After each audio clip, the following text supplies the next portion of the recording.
Welcome into a special edition of Chic and Ball. I'm your host, Els the Truth, and today we're going to talk about the players that entered the 2024 WNBA Draft. I'm also going to give y'all my opinion on what these players can do in the W and some pros and cons. Starting with the players who already publicly stated they going to enter the WNBA Draft, and we're going to start with Cameron Brink. She will be a top 5 pick. A lot of speculation that she'll go number 2 to LA. Me, I think Cam Brink will be a really good defensive player in the W. Shot blocking is a premium, and she does that better than just about everyone in the draft. I think she'll struggle offensively, and the strength of the game will wear her down at first, but if she has good teammates, she's no doubt going to be an all-star. I think her motor is pretty high, amazing free throw shooter, nice post game, can face up. Her pros, shot blocking, of course, as we mentioned. She'll block shots from day one, be a defensive anchor. A lot of times, she's not even jumping to block shots. Her arms are just so long, and she's really good at staying vertical. Secondly, her ability to spread the floor as a stretch 4 or 5. If she can shoot 33 to 40% from 3, that's going to make her team that much better. Cons, I think some of the stronger, more experienced bigs will try to push her around. She just got to be ready because it's going to be a lot of sore nights.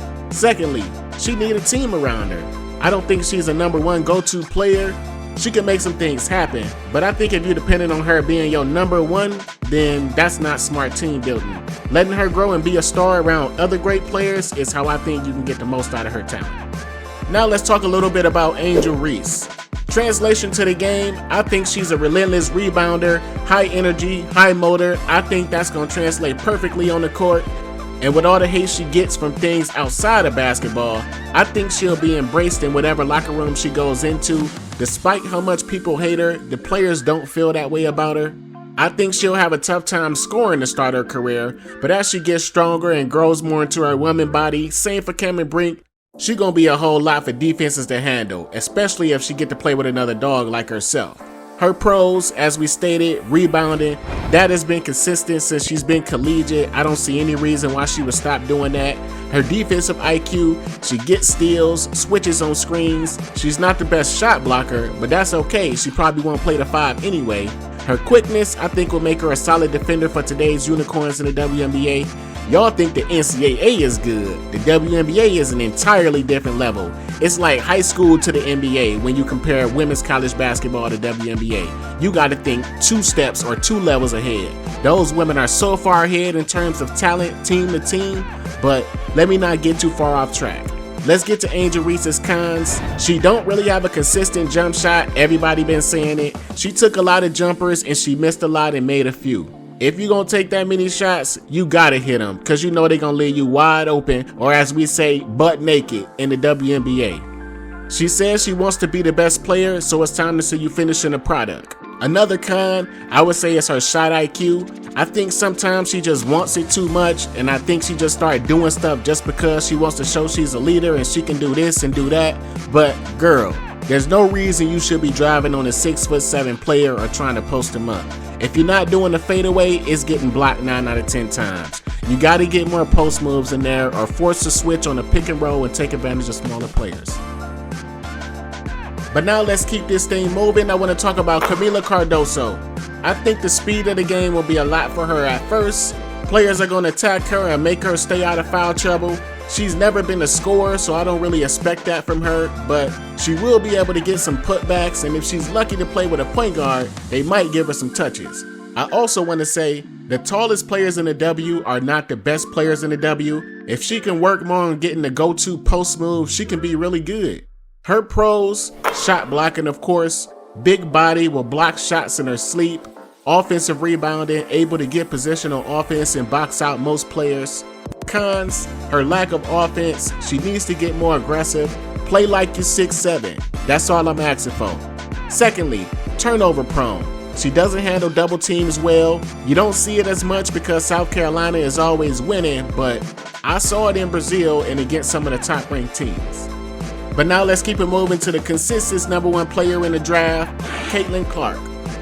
Best player in the draft, best passer in the draft, highest potential in the draft. This is not Sabrina Ionescu of Oregon, Stewie of UConn. Like, who else you want me to name? Asia, South Carolina, Drew Lloyd at Notre Dame. I could go on for days, but this is something completely different. There's no other pro talent on Iowa All those other players I named had multiple pros on their team in college. If she's doing this without pros, just imagine what she'll do with some of the best players in the world. She is unconscious on the basketball court. She takes everything personal. And all this jibber jabber about how she not gonna be able to make it in the WNBA, yeah, y'all got something coming. Her pros, her shooting of course, her passing, and just her overall basketball IQ. I think what she can do on the court offensively is gonna change the game completely.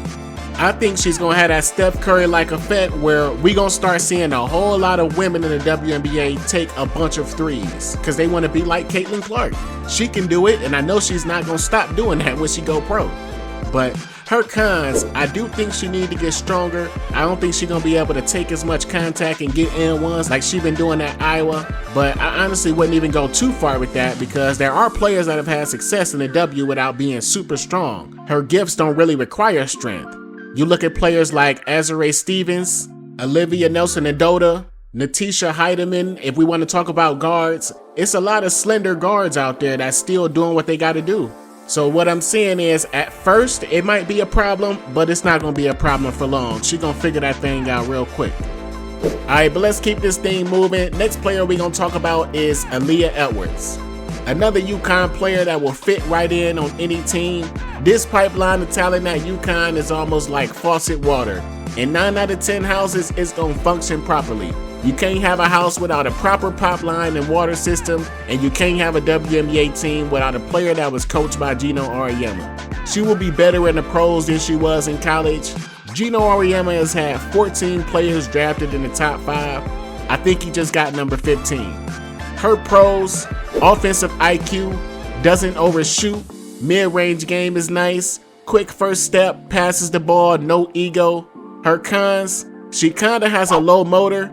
I don't think she'll struggle because of it, but she doesn't necessarily bring it in big games. I feel like she plays the same in every game, but we'll see how she takes that into the W. But right now I want to talk about Charisma Osborne. Really solid shooter, has a high IQ and hits big shots. Played in a really nice UCLA program for 5 years and played 2 years with pro Michaela Onyeware. UCLA has about 2 or 3 pros developing in Kiki Rice and Lauren Betts. London Jones is nice too. I know they all work hard, and that's prepared Charisma Osborne for this moment. Her pros: her shooting. She's shooting a 3 ball at about 32%, which is not my ideal. For me, players need to be around 34% or better, but I think with a real shooting coach and just being able to work on her game every day as opposed to going to class and doing shit that don't pertain to your profession, that should bump that 3-point percentage up. Her cons: she's more of a combo guard than a playmaker. At 5'9", she's gonna have to shoot the ball extremely well or be able to bring the ball up the court. She didn't really have those responsibilities at UCLA, so it'll be more interesting to see that part of her game develop. But now let's move on to the players who didn't publicly state they were entering the draft. Starting with Riki Jackson. She quietly declared for the draft with no remaining years of eligibility, so it was kind of a no-brainer. All around second best player in the draft behind Caitlyn Clark and has the potential to be the best. She definitely has more offensive tools than anyone in the draft and will probably be one of the most offensively skilled players in the W. She'll win a scoring title, I believe. She's cut from that same cloth as Jewel Lloyd. If you don't send a double, you're getting 25 or 30. Her pros: her 3-level ability. She can make plays from all 3 levels on offense, can play some point guard if she needs to. She'll be someone I'll probably want to watch every one of her games.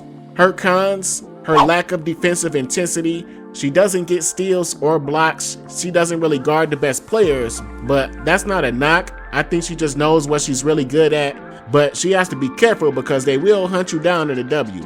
If they know you're weak in that area, they will put you on that island. And before we move on to the next player, I just want to say this real quickly. Ain't nobody giving y'all full in-depth breakdowns like this besides Andrea Carter and Chinea Gumake. Go ahead and hit that like and subscribe button and show your boys some love. I hope y'all can tell how much I love this game, how much I love these women, and go to bat for them. I try to be extremely respectful of the players and the women and the coaches while giving y'all raw facts and still being opinionated. But now I want to talk about Alisa Pye, one of the top 5 scorers in the draft. played in a small town. She's from a small town, so she's extremely humble. She played with only one WNBA player. That was her freshman year at USC with former number 10 pick Stephanie Watt. Since then, she's been leading teams and doing an extremely nice job at it. Her pros, I think she'll be instant offense. Bring her in off the bench or start her if you feel comfortable. Let her get some touches on offense, clog the paint defensively. She can be a key piece to a team winning a championship. Her cons is her energy level.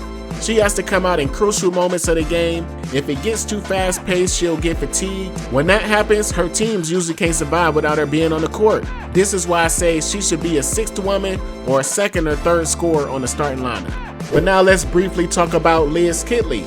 She declared for the draft. Congratulations to her, and has a lot of work to put in my opinion. As I said about Camila Cardoso, the tallest women are not the best players in the W, but for Liz, she has a mid-range game unlike any woman her size. That's gonna serve her well, especially if she can move it back to the three-point line. Her pros, her shooting touch. I think she'll be one of the best scorers at her height, and at her highest potential, she can definitely be a starter. Her cons, her strength, and she's turnover prone. She doesn't handle double teams well and gets stripped a lot. Didn't perform well against ranked opponents, so that's something we need to keep an eye on. And now let's talk about De'Asia Fair. She declared for the draft, one of the best scorers the college game has seen.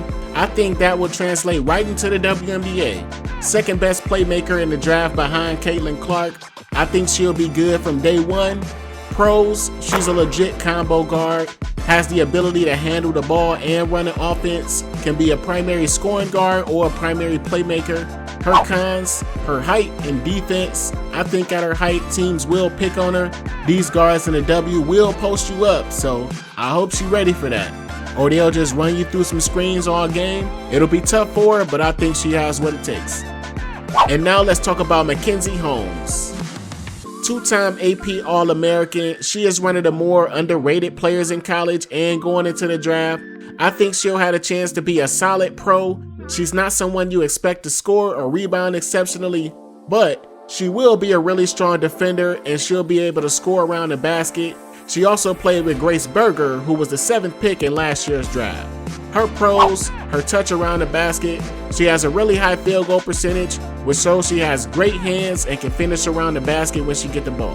Her cons, as I said about a lot of players in this draft, is her strength. I think she could be pushed around in the paint. No real go-to moves on offense, so we'll see. The WNBA is going to be a real test for her. And before we close this thing out, we're going to go rapid fire for the next list of players that entered the draft. Leilani Correa, 5th-year senior, 2 years in the SEC, averaged 17 points last year.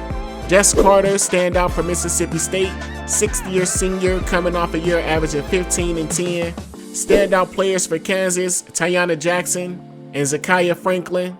TJ coming off averaging 12 and 10. Zakiya Franklin, 5th-year senior, averaging 12 and a half. JC Sheldon, standout for Ohio State University, 5th-year senior, coming off averaging 18 points into the draft. Then a few other players that I enjoyed watching last year. I wish them all well on their basketball journey. Last note, no Ayoka Lee, no Jacayla Jordan. Georgia A. Moore has decided to transfer to Kentucky. A few players in the tourney, we still waiting to see what they want to do. Let us know. Are you shocked to not see someone's name on this list? Who has the highest upside of all these players outside of the obvious top 5? Thank you so much for listening and watching. I'm Els the Truth for PRNM. Talk to you on the next one.